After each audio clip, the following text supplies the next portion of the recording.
Nothing. Nothing. What you Nothing. what you doing? You live, man. You didn't see the thing? You live, man. No. It just says Yeah. scheduled. Well, you live anyway. Let It me says Hello, scheduled. everybody. My name's Joe. Hi, if you're out in LA from I'm just sitting here clearing my October throat. 19th to October 24th, I'll be out there. But anyway, let me know if Michael have a show It back since I says it just says on my screen scheduled. Oh, now it I don't says know. live. It doesn't love you. It Oh doesn't love you. man, What can I say? Anyway, nice I don't talking to want to everyone. disappoint Oh, people. hello, Amelia. Hey, how you doing out there? Woohoo, woohoo. I'm out of here. Bye. Ooh, Amelia. Yeah, we're live. See that we don't rely on computers to get us out there, but we certainly rely on computers to get us out there. It's a whole mind numbing effect, man. And people bad enough will drain you dry of your emotions. I deal with some people, my intelligence chip in my brain melts, and then I just kind of sit there with my mouth open looking at the floor, now, and just thinking like, how do they exist? How the heck could you be that dumb or ignorant, or what the stuff that people do and say, beyond simple, complicated. So tonight on Discovery Paranormal, we're going to talk about we're going to talk about angry people, but also the people that really feel the need to reach out to you and touch you, yet they don't know you. You know what I mean? And if you approach a fire breathing dragon, the last thing you want to do is pick up a stick and poke it in its nads. You know what I mean?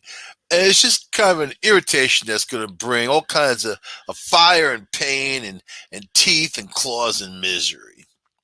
But I crave that type of stuff because I love to punish the wicked. As a matter of fact, that is kind of my motto and my byline and, you know, my raison d'etre. You know what I mean? My code, punishing the wicked. You know why?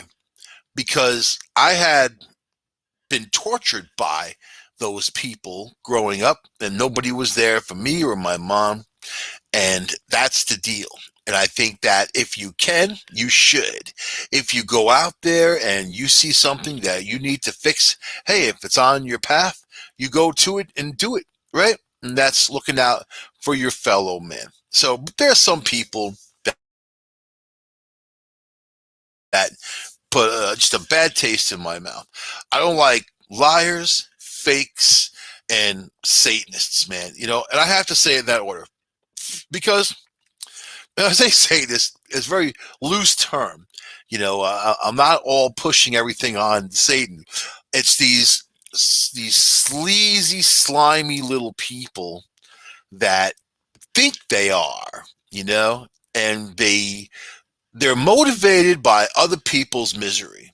That's what they're motivated for. The essence of the show is the paranormal and people who get into it and why.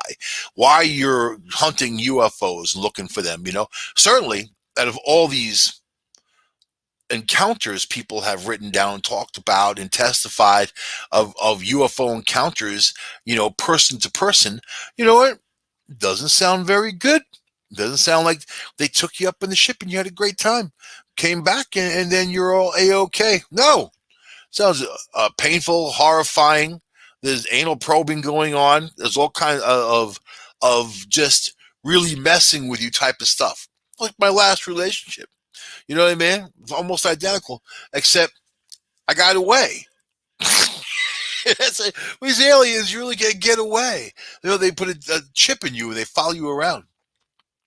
But what motivates you to go out into the sticks with your camera, looking up at the sky, or trying to storm Area 51, a military installation, trying to storm Area 51, which is probably one of the dumbest things you could do. The soldiers are twitchy, man. And you get past that first gate, you're going to get arrested. You get past that second gate, you're going to get shot. And there's not much there for you to see except what they're working on, their black projects that they're working on, that probably came off of other technologies that we have come upon and are reverse designing. Safe to say, right? But it's not like you're going to get an eyeful and maybe, oh yeah, the aurora, the airplane, things like that, the things that they've been flying around that sometimes people mistake as a bona fide UFO. If you want a UFO, you don't walk to the government. You go the opposite direction. You go where they are. But you know what? What motivates you to do it? I know lots of people that go out and do it. And you know what? We're all crazy on some level. And crazy good, crazy bad, crazy crazy, whatever you want to call crazy. You want to classify crazy as anything beyond the normal. And I don't know what the hell normal is anyway. Normal to me is kind of crazy. So I like this. People like go look for Bigfoot, right? I know guys that do that, man. Like, you know what? I was my friend Denny. That's how I met my friend Denny, man. I was in this place called Connecticut Hill, which is southwest of Ithaca, New York. It's a big land management area. The sticks, hard to get totally lost in a place like that because, as you're going down, you're going to come down to some kind of road or community or something, right? But it's a large area, and people do see all kinds of stuff there, and hear things and whatever. And there's a graveyard there. Oh, graveyard right in the middle of nowhere. That dates all the way back to the late 1700s, early 1800s. At that time, the people that were living up there, that they buried up there, that's middle of nowhere, man. There was one trading post that was several miles away, and you get on your horse and cart and whatever and get down there. It's also the first place that gets snow. It's the last place that snow hangs out. It's not really that kind of environment, but then telltale, there's all these witches buried there, and there's a lot of stories surrounding stories. So it was Friday the 13th, several years ago. I had nothing to do that day. I didn't have to work, didn't have to do anything. So I decided, okay, a lot of times as a photographer, I like to get in my car and just kind of cruise around and take pictures of things and just on the fly, and you get some amazing images that way. So I headed up into Connecticut Hill, figured I'd go. I had a new lens, and I had a great theory of that if you use an ultraviolet lens, more stuff is going to appear because I've gotten some great images in paranormal investigations using an ultraviolet light, and I just wanted to experiment. So I had that. I had the ultraviolet cover anyway, and I was going to go up there. I'm cruising up there, middle of nowhere, mind you, and these are seasonal roads. So if you're off season, you get stuck up there. They're not towing you out. These are muddy, dirty roads. I mean, so I have my Jeep, and you know what? I love driving on those things. So I'm cruising back, going towards this cemetery, and then there's a dude in the road with a shotgun. I'm like, okay. And if you live upstate and you like New York long enough, there's things that you get used to seeing. Dudes with shotguns, you get used to seeing that. Dudes with chainsaws, you even like just kind of whipping them out to play with them and stuff. It's stuff you get used to. I don't begrudge people their fun as long as they're not hurting anyone, right? So I see this dude, and then I stop. And he comes up to me, and he had the shotgun, slung. It wasn't like pointed at me. And he's like, "Are you a ghost hunter?" And I'm like, "Yes, I am." I was like, looking at this dude. Are you like, just all the questions that you might ask someone on a dirt road in the middle of nowhere by a dude with a shotgun? Are you a ghost hunter? And I just happened to be one. So we all became friends, and we all walked through the cemetery together, asking questions, checking stuff out, whatever. And I did get I got one really cool vortex swirly light picture that was amazing. That was coming out of a grave, going all the way up into the trees, and it wasn't the sun, it wasn't any of that stuff, but it was a great image. But anyway, that's how you meet people in our business, man. You kind of get out there. But these guys were out there looking for Bigfoot. Then they tell me the story that they were there 2 years earlier, same spot, and some dude came out of the woods on the other side, like wearing a cloak, and they couldn't see his face. And then because he had a hood up, right? And he comes up, and he's like, "You are to leave here right away," and like gave him that doomsday, "Get out of here." you know. And it's not, it's there is some private land up there around the way, but most of it, 99% of it, is going to be is land managed, by New York State, and it's also part of Cornell University with a species of animals, birds. There's bears up there and all kinds of stuff and whatever, and people have seen weird stuff. There's also bogs up there with like these things, like, it's almost like quicksand, but it's faster, and you step on it, whoosh, you're going down, and sometimes these tubes go down hundreds of feet. They can go down 6 feet, they can go down 200 feet. And don't forget, this whole area was shaped by glaciers. So at one time, when the glaciers were pushing, pushing, pushing, they formed the Great Lakes, the Finger Lakes, and you have these huge gorges here. The gorges were just parts of like chunks of ice that fell off the glaciers and made those gorges happen. So because of that, you have amazing waterfalls. You have a lot of energy, plus the salt. There is a bed of salt under the ground that goes all the way down to the Carolinas. So you have the perfect a recipe for paranormal activity, for electricity, for moving things around, right? So anyway, it's so they told me this dude comes out of the woods and this says all this stuff, and then they go back another time because people who hunt ghosts and grizzlies and whatever the hell they're hunting are fearless. Fearless. You're out there. You don't care if you get mauled by something, or some dude in a cloak attacks you, man, because you're trying to show other people things. You're trying to prove something, maybe even to yourself, right? It's psychological, man. So then they go back and they see this, and they had video of this, not the dude. They see this thing running through the woods super fast, not making any noise. It was large and black and smoky and cloaky. And where I have to say, where it was running, you really can't run like that in that kind of brush and undercover and branches. And it was like the fall, so all those leaves had fallen. I mean, you'll trip and break your ass, man. You can barely walk through that type of stuff, let alone run. And this thing was booking, and it didn't look like it was solid. It looked like it was kind of smoky and moving, like, fluid. But people have told me they've seen things like that up there, because they said that these witches were buried and the other witches would come up and they would do ceremonies, and there's also little children buried there and whatever. There's a load of stuff. I think the last grave was dug in like 1950. So if you think about the concept of the area, and this I'll tell you is not unique, because there are stories like this in many towns across the United States and around the world, which is what drives people. It's the story. And it's not a story that's trying to separate you from your money. Bigfoot, maybe. I've read awful lot about people who created the Bigfoot myth, when they made the foot out of plaster of Paris, and they went up there like in the hunting areas, and they made footprints, and it made everybody crazy, right?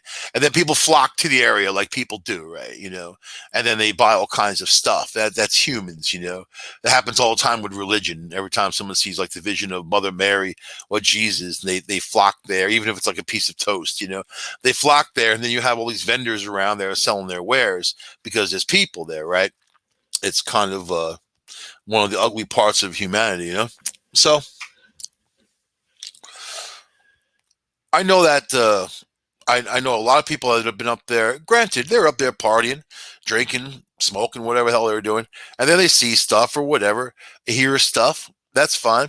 Yeah, there's bears, man. My friend Pete and I were doing an investigation just on the other side of that hill, past the highway. Like there's another area to it, which is also in the middle of nowhere. And there was this old hunting cabin from like the late 1700s that was abandoned, windows smashed out and whatever. And Pete goes up there, takes a few pictures, and he gets people looking out of the windows, man.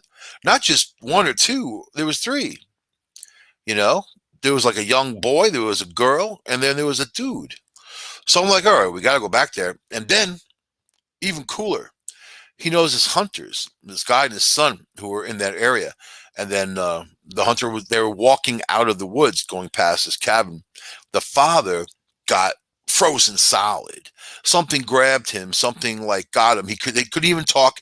He moved aside. His son thought he was having a stroke or something, man. And then someone went to grab him, like, hey, let me help you to the truck. The guy couldn't move, and he couldn't move him. And then all of a sudden he was let go, and then they got the hell out of there. And the father said that was something he never had felt before, that kind of feeling, right? So it makes you wonder, like, okay, look at these things. So then Peter and I went up there. What we do in a situation like that, we like putting hunting cams around for a few days, maybe even a week or two, on different trees or whatever, pointing at the building or inside, up high, just something that will constantly be running. I love hunting cameras.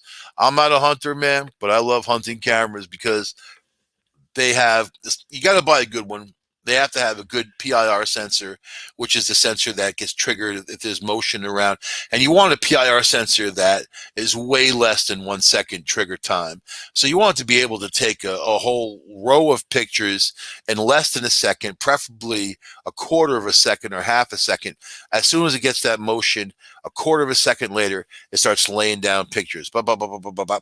And then, if you want to time them out, you can time them out. You can do all kinds of stuff. You can record video, time elapsed video with them. They're pretty versatile and they're not very expensive. So when people are like, getting into like paranormal investigation, I always tell them hunting cameras are what we rely on. So anyway, that's what we did. We put just a couple of hunting cameras around, and then Pete did it. I don't do any of that stuff. So he's more the technical. He's going to go out there and do it. So, and he enjoys placing cameras. So I never mess with his cameras. But we put them around, and then like about a week and a half later, he sends me a couple pictures of like this weird light that kind of came from nowhere, and it was not even a light. It was like a fog floating around in a tree by the upper window. And it didn't have any reason to be there. There was nothing. There wasn't kind of even the weather for fog or nothing like that. And it was only the one blob of it anyway. So, and then he had captured that a couple other times with a picture. So, and in one picture there was a bear. A freaking bear came around, was like nosing around by a tree, and then there was a bear again going the other direction. And there's bears around. So that's why also, you get into the sticks, man. You got to protect yourself. I mean, you don't want an altercation with some bear or whatever.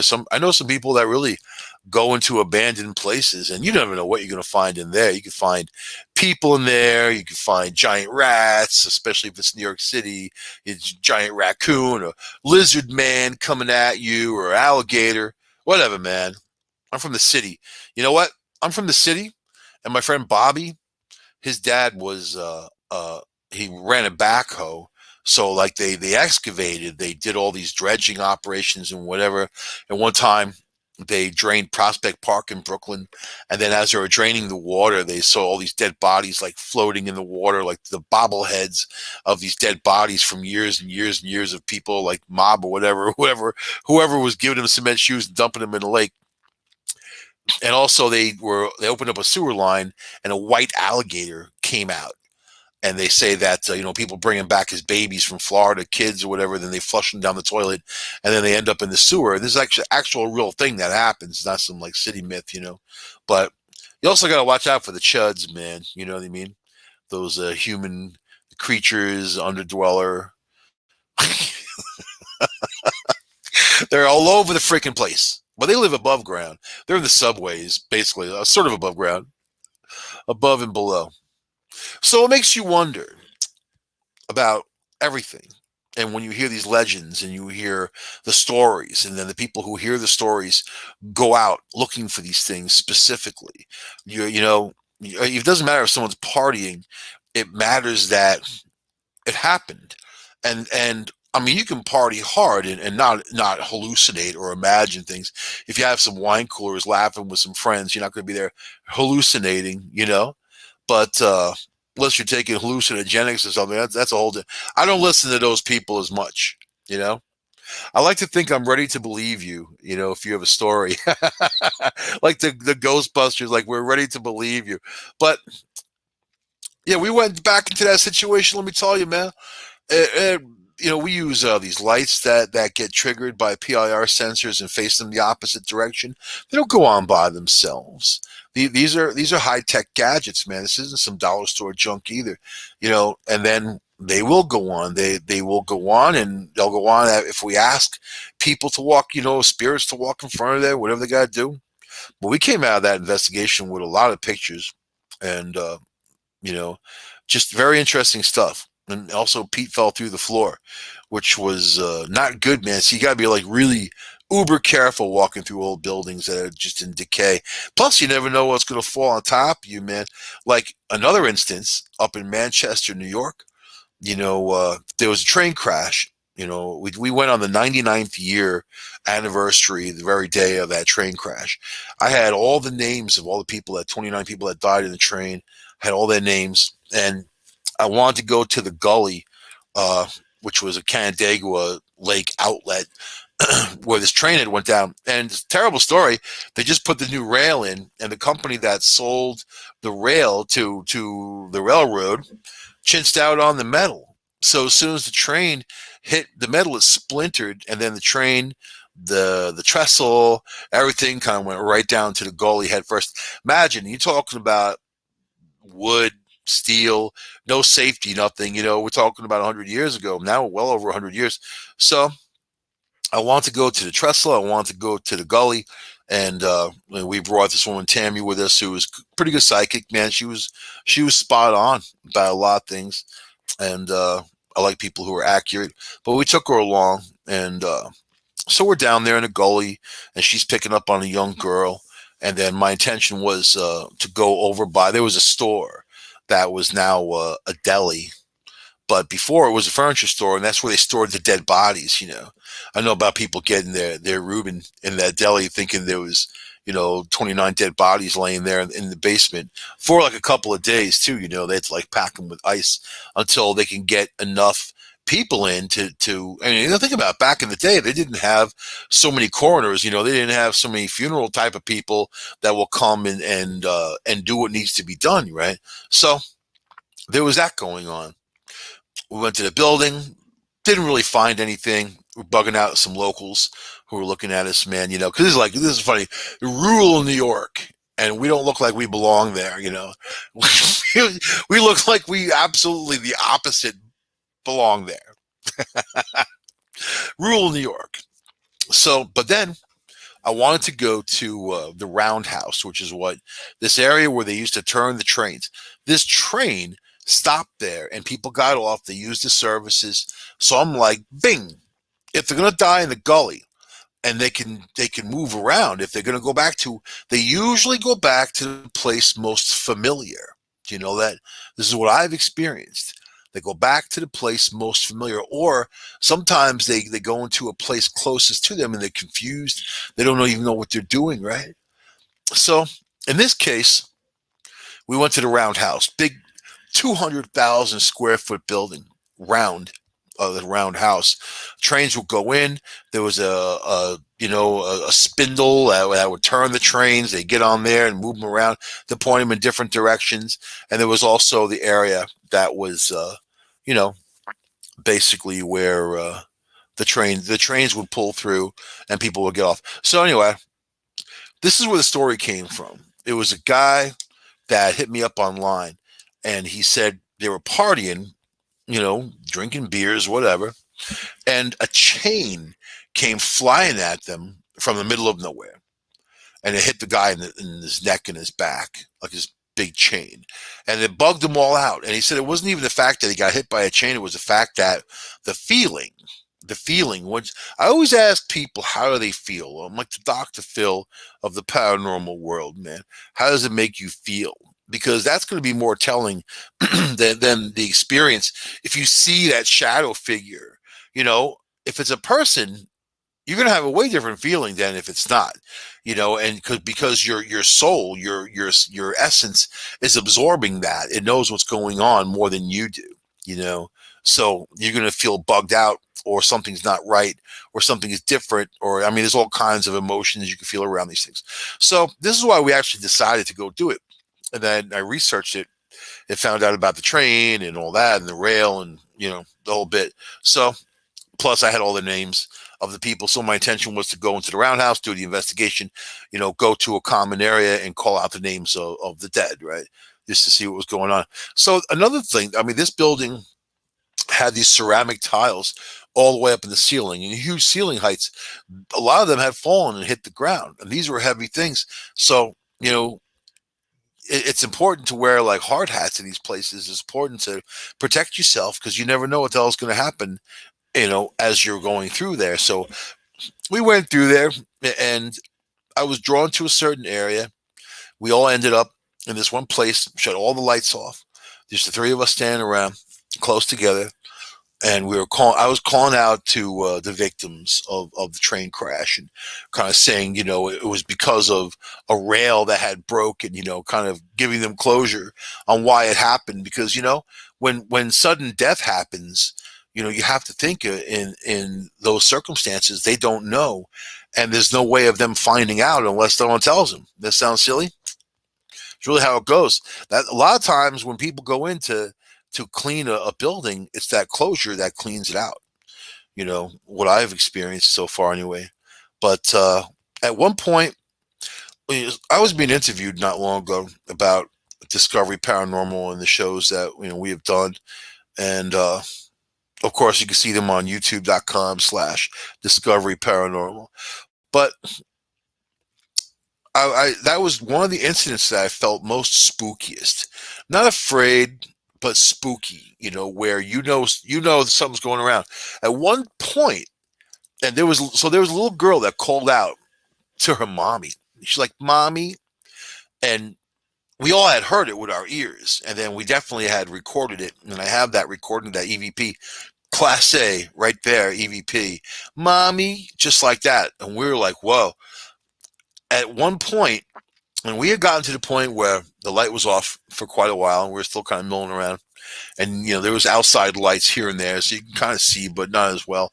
But as you light, your eyes get used to the light. It is what it is.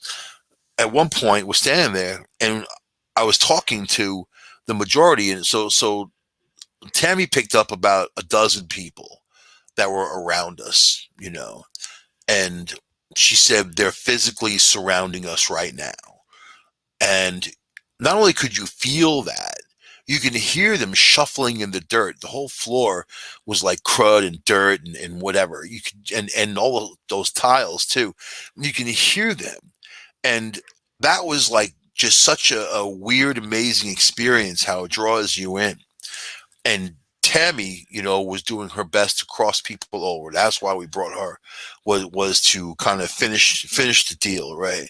So when you engage in these things, it's what does your heart say when you get involved with one, spirits that basically you don't know. I mean, you want to help them. The people that I know want to help them. It's not like hunting for UFOs, right? That's more of a thirst for knowledge and technology, and knowing that there's other species out there, and different levels of life, which of course we can look on this planet and see lots of different levels of life, from bacteria all the way up to elephants and whatever, whales. You see it all. So no reason to believe that that doesn't exist elsewhere in the universe and at different levels. But anyway, for the ghost hunter, I know people that had gotten into it because they wanted to walk around and act like jerks, and they thought they were doing something cool and they had nothing else to do or whatever the hell. That's not why you get into it. You know, the ones that I know that are serious about it get into it because they have a desire to help, and it's helping someone cross over. You know, a spirit that doesn't necessarily belong here.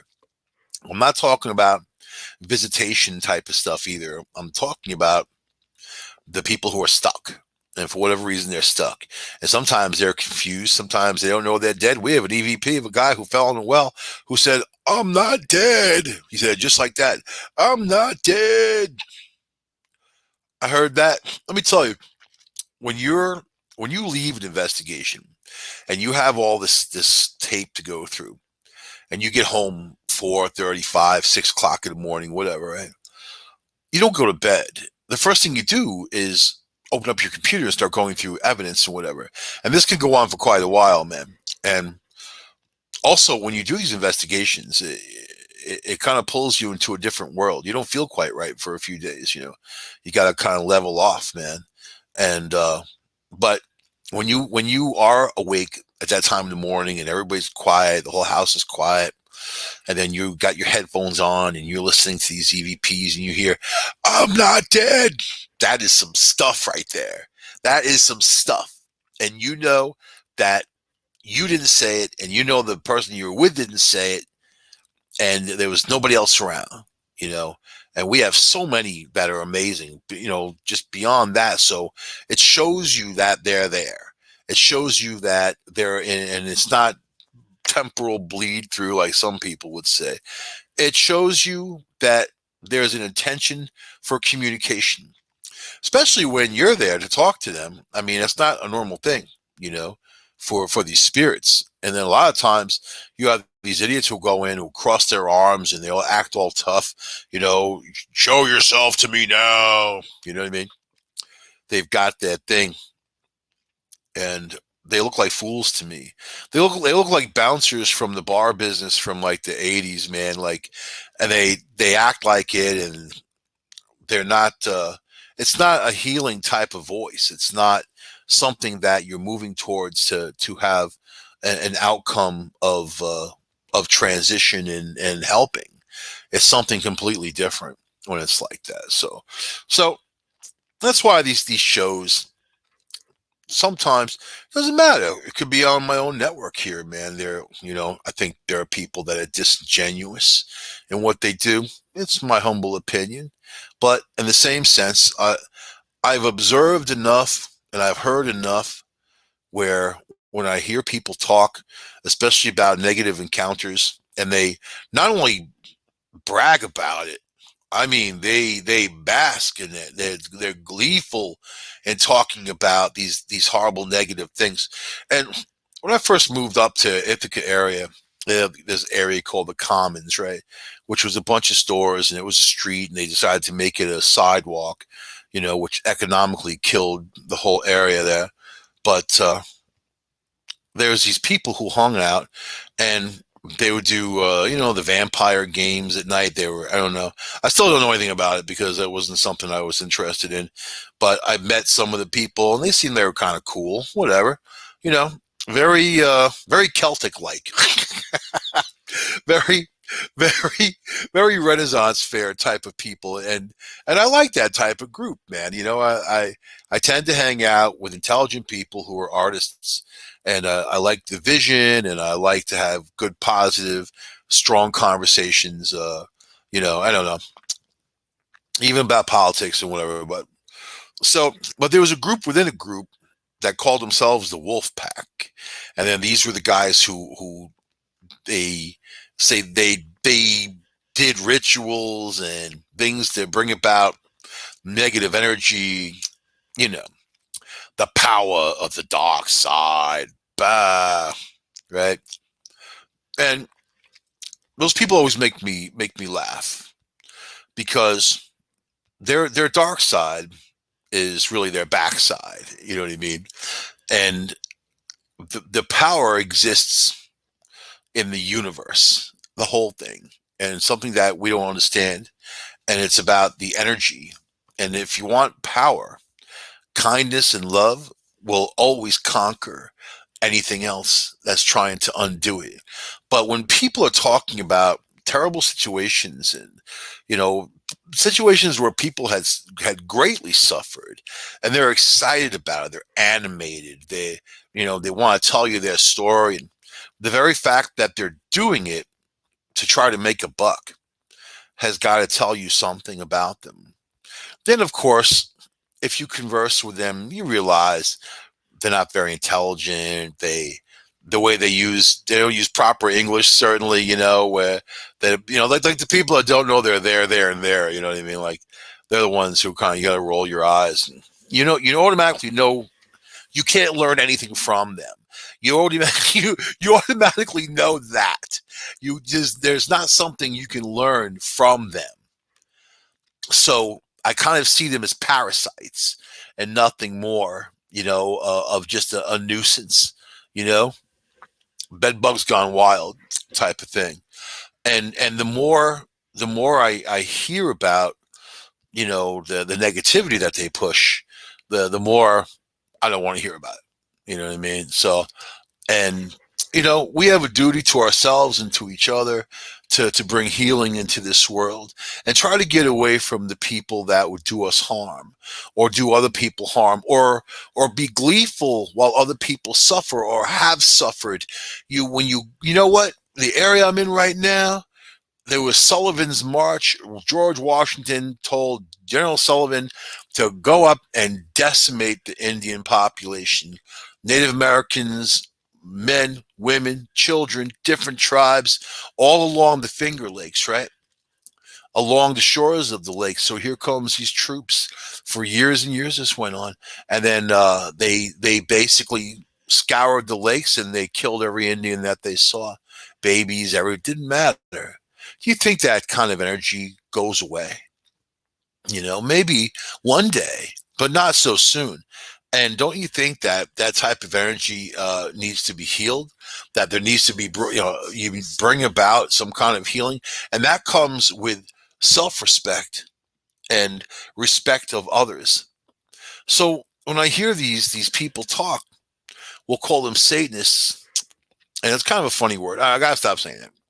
We'll just call them trash, man. When I hear them talk, I just get drawn into the fact that they don't have respect for themselves.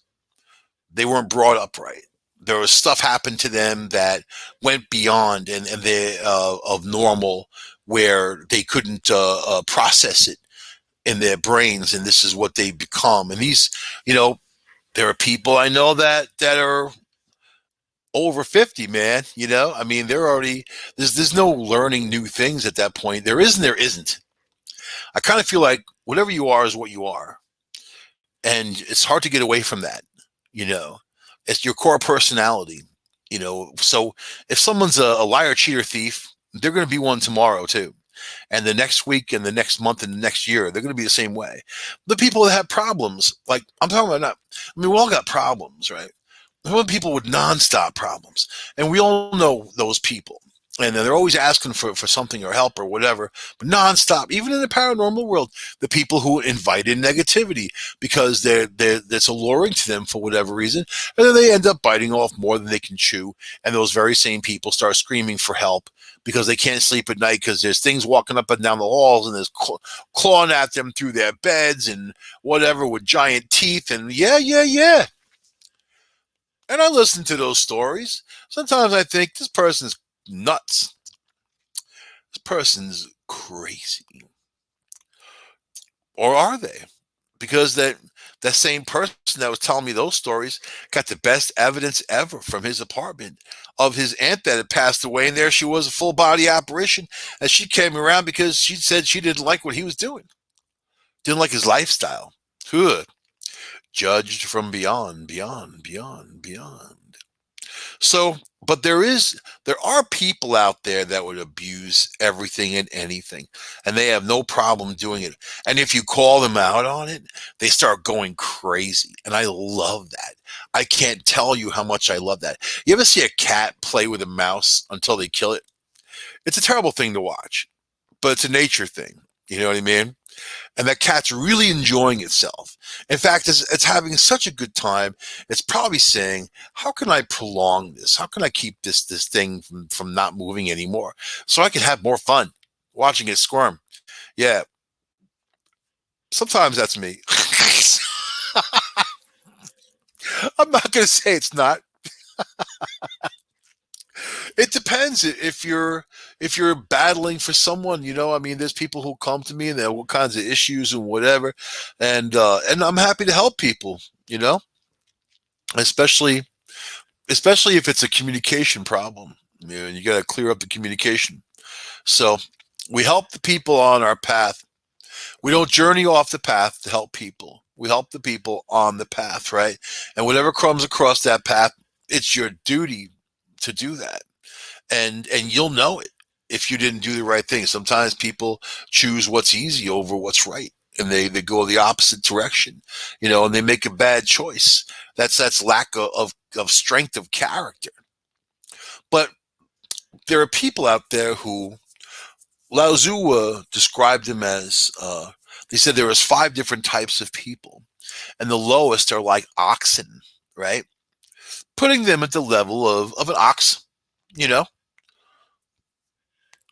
I can understand that because I've met people like that. It just is what it is. It doesn't mean they can't be good people though. So it really comes down to good over not good.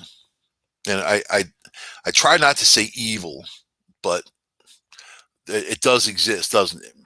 And there are people that they exist because there are people out there that do evil things, or they want to use you and abuse you, and they take your life force. Try to keep you down. So, and I love it when they get riled. I used to say, you know, as a comedian, I used to say I can piss anybody off in less than 20 seconds. There was this movie, I don't even know what the hell it's called.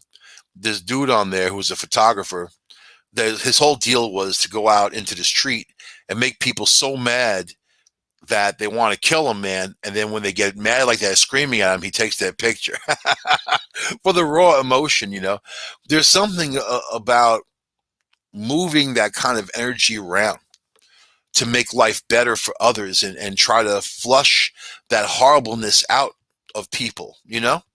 Even anger. Now you got all this fake outrage in the world, people getting mad over things they don't even understand, yelling, screaming, doing the whole bit.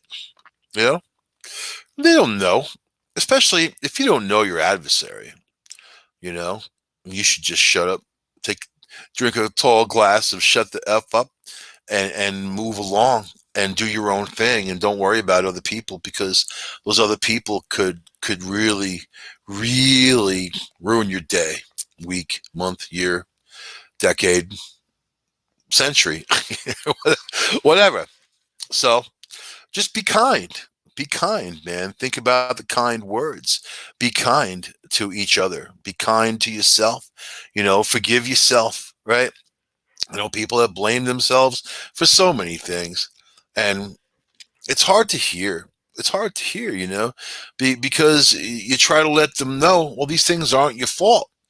If you don't have control over a situation, then you can't blame yourself for the outcome. And if somebody brings the game to your door, you know, it's not your fault either. It's theirs for showing up. It's theirs for trying to and keep in mind, if you're doing well, there's also a lot of people out there that would love to see you not do well and do poorly. And hey, you got to protect your number one player. You got to protect the star in your life, and that's you. So listen to your fans. Don't listen to your critics. When someone comes after you, step on them so hard they never want to do it again. And then they warn others too. No, don't mess with them. Don't mess with those people. There's nothing, no happiness could come from it. But in the paranormal world, as people seek things out, you don't hook up with the bad ones. You don't hook up with the negative ones. You don't try to put the negative ones out there. What you do instead is stay around that positive energy. when things start to happen, we're doing an investigation. It's when we're laughing and having a good time and sharing good stories with one another. That's when the stuff comes out. When people ask me how they can communicate with someone who had passed away, I said, you know what? Think about the good moments before you go to bed. You think about those nice memories, the things that made you feel so good and made them feel so good. That is what's going to bring them around. You don't want the negative, and you don't want to definitely never feel good about somebody else's suffering. That is just plain disgusting. Disgusting. And you should just I was talking to a lovely, beautiful friend last night, and we were talking about Gettysburg and how all these people go there. They wonder why, we talking about Gettysburg is so active, and your average person can go there with a camera and get a picture and see apparitions. And why is it so active? And it's really, don't you think it's the reenactments? Don't you think it's people showing up every year, dressing up, firing off guns, having that war? It's not something you need to reenact. It's something you need to memorialize, and heartfelt sorrow that brother against brother were fighting each other on American soil and people died horribly and miserably is not something that you would ever celebrate. So for the people out there that take joy in people's misery, how dare you? You're the lowest of the low. And that's all that I have to say. On that note, this is me on Discovery Paranormal. I will see you guys next week on this show. Oh, be kind, be kind, be kind. The Buddha says, cast your ego out, check it at the door. Sit there in front of that fig tree with all the mayhem and craziness going on and maintain and be yourself. You know, who can be calm in the chaos? Or Lao Tzu would say, be the tree with deep roots in the flood. I'll see you guys next week on this show on United Public Radio Network. Bye.